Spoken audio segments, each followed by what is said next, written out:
Hello everyone, thanks for tuning in. Trust you can hear me okay. It's a little breezy. I'm at the top of Tunnel Mountain here. Might have a bit of hat head, that's okay. So today I'm talking about the most embarrassing thing I did while manic. And this is Mental Health Week. I'm doing my best to share some vulnerable stories that I haven't shared before. So if you watch the previous video, you'll know that my second manic episode happened in March of 2007, and I got put back on medication.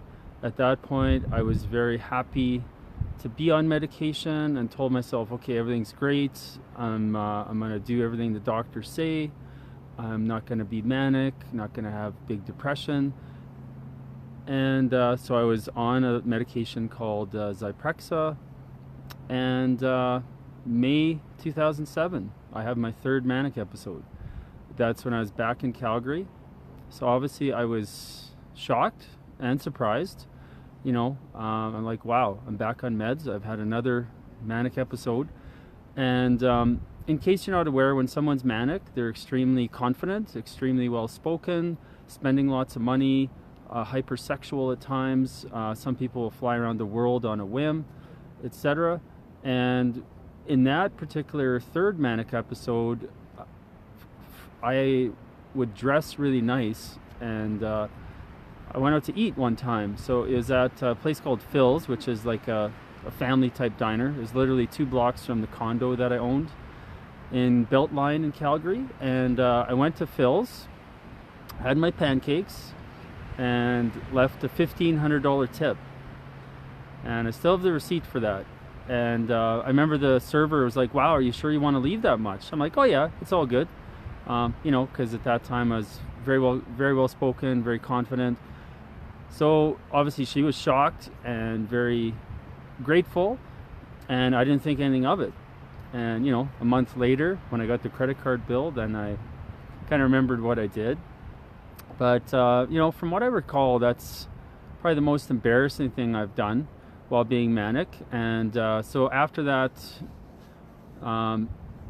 episode there, or during that episode, I'll say, I was at Rocky View Hospital in Calgary, and I was there for about a week, and I was really fortunate to have my brother and some good friends come into the hospital and support me.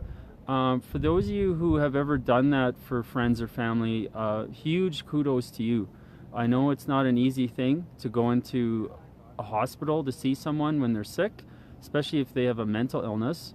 But I will say that the people that did come and see me, it really meant the world to me. And if you ever, from this point forward, have a family or friend in a psych ward for any reason, highly, highly, highly encourage you to go and see them, as awkward and as nervous as you might be, because it really means a lot. And I know when I was in Rocky View there, I had a handful of people come and visit, and it really helped me to feel normal again, because when you're in a psych ward, it really doesn't feel normal. There's people screaming, there's people that refuse to do anything, there's people that are talking about the world ending, etc., etc. It's a very challenging place to get well in.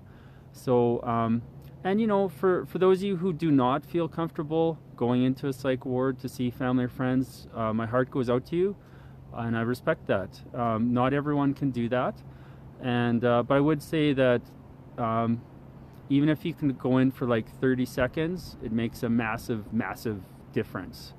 So